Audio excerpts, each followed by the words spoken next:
Hi everyone, I am Brittany, the Cosmic Lunar Soul. Welcome to my channel if you are new, and welcome back to all of my subscribers. Today we are going to be talking about the world of ritual oils.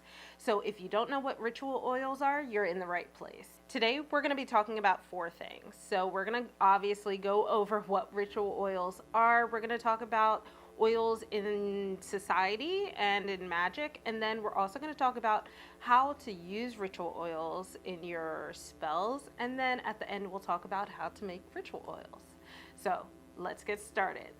Ritual oils are actually something used widely in society without people realizing it. So ritual oils are actually used quite widely without maybe perhaps being called ritual oils, but when you really think about it, they have a lot of presence in both the magical world and the mundane.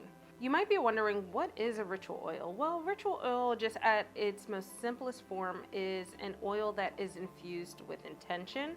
So similar to how you can charge water or make holy water, you can do the same thing with oils. You can infuse them with intent. You can make protection oils. You can make attraction oils, prosperity oils, and so forth. A lot of times ritual oils are used to strengthen a spell or a ritual, but they don't have to only be used for magical purposes. In fact, ritual oils play a large role in a lot of religious ceremonies as well. I won't go too far into it because it's not the purpose of this video, but a lot of Christian churches use oils during the baptism ceremonies. And also historically, ritual oils were used to anoint people of power like priests or knights and stuff like that. So ritual oils have a lot of presence both throughout history and both in the magical world and the mundane world. With that being said, you might be wondering, well, how do ritual oils make a presence in the magical world? Well, a lot of different cultures have different oils. Some cultures call them ritual oils, some don't. A lot of folk practices and even hoodoo actually have ritual oils. They just may not necessarily call them ritual oils. Like, for example, in hoodoo, for instance, there are different types of oils, and usually ritual oils is more of a catch-all umbrella term for the different types of oils that are used in those practices. So I just wanted to explain that so we are on the same page. But for the sake of this video, I'm going to just be coming from more of a European generalized perspective, just because I don't feel like I'm educated enough to talk for folk practitioners, and I'm not well educated enough in hoodoo to talk confidently about it yet. So we're just going to generalize and go with the term ritual oils. So oils can be used in a lot of different ways in magic, and they can be as simple or as extravagant as you make them. Obviously, if you've seen my previous videos about witchcraft, you know that the practice can evolve for what you need. Sometimes you don't need much, you just need the oil to use, and you can create just a general sacred oil that you use in your practice, and it can be used for everything. That way you don't have to create different little vials or bottles of oils to sit around. One of the simplest ways to actually make a ritual oil is to just get some oil and charge it under the moon, and you now have moon oil, which can be used in a similar way to how you use moon water. Also, another simple method is to just pray over your oil, and it becomes similar to holy water. It just becomes a consecrated oil that you can use in your practice, and it doesn't take much effort. It doesn't take many ingredients other than the oil itself and your own intent and energy, and you have an oil that you can use for a variety of different things. In doing that, even in the simplest terms, even just praying over your oil and creating a consecrated oil, or just charging it under the moon to make a moon oil, the end goal is the same. You're still going to be using that oil to strengthen your spells and rituals. But that's not the only thing ritual oils are good for. Now, in the beginning of the video, I mentioned that ritual oils don't have to be used for just magical purposes. And I also mentioned that oils can also be infused with a specific intent. That means you have an endless amount of possibilities to use these oils. Let's talk about a few of my favorite though. Now, I mentioned that there can be endless ways to use ritual oils, but we're going to only talk about the four major ones that I like to use.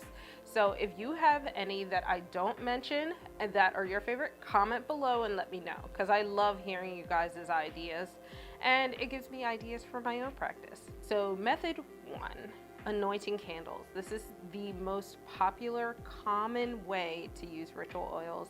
And all you do is put a few drops on a candle, rub it in while you think of the intention. If your oil is just to strengthen the spell, then as you rub the oil into the candle, just imagine that the oil is giving the candle strength. It's going to help fuel the flames of that candle.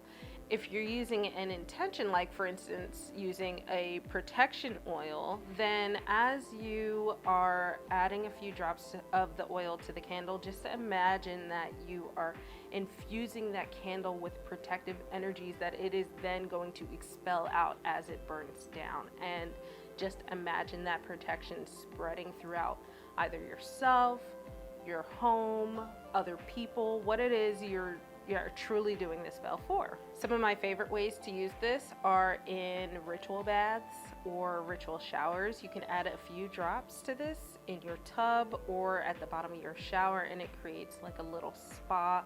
But then also you can start to invoke protection, and it's protecting yourself, and it could just be part of your protection ritual or your protection spell work. My third favorite method is adding oils to spell jars. I already showed you my protection oil, but let's give another example. This is my attraction oil, and I just love it. It has all these beautiful flowers in it and herbs, and it's just so yummy smelling. Do not eat this though.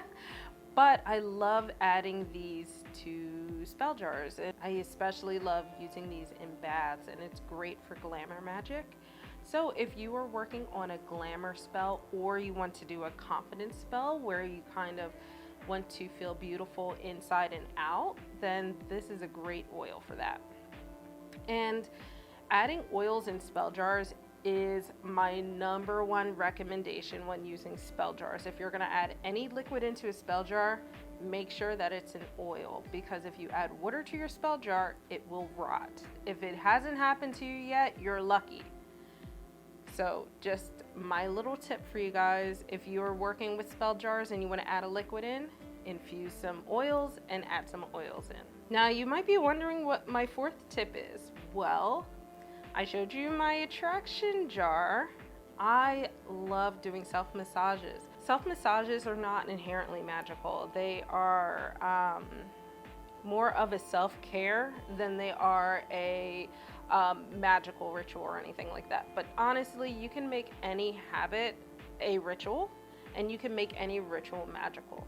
And that's why I love using intention oils for it, because it invokes both self-care, a little bit of magic, and it just combines together to make such a beautiful and healing process. I will note though, if you're going to use ritual oils on your body, make sure you use either skin safe essential oils if you're going to add essential oils into them, or if you have sensitive skin, make sure you always test like a small portion on like the inside of your wrist or the inside of your elbow before actually applying it to your entire body. Now you might be wondering, Britt, you've talked about what ritual oils are, you've talked about how to use them, but I still don't know how to make them. Well, you're in luck. Making ritual oils is so easy. I already mentioned that really all you need is the oil in a vessel, like a bottle or a jug or whatever, and your intent or some method of charging, whether it just be blessing, meditation, the moon, whatever. That's really all you need. But if you want to make a more intricate ritual oil, it's really easy. I like to correlate it to making a spell jar. So think of, if you're making a spell jar, you have an empty jar that you put your crystals, herbs, and maybe essential oils in, and you charge it.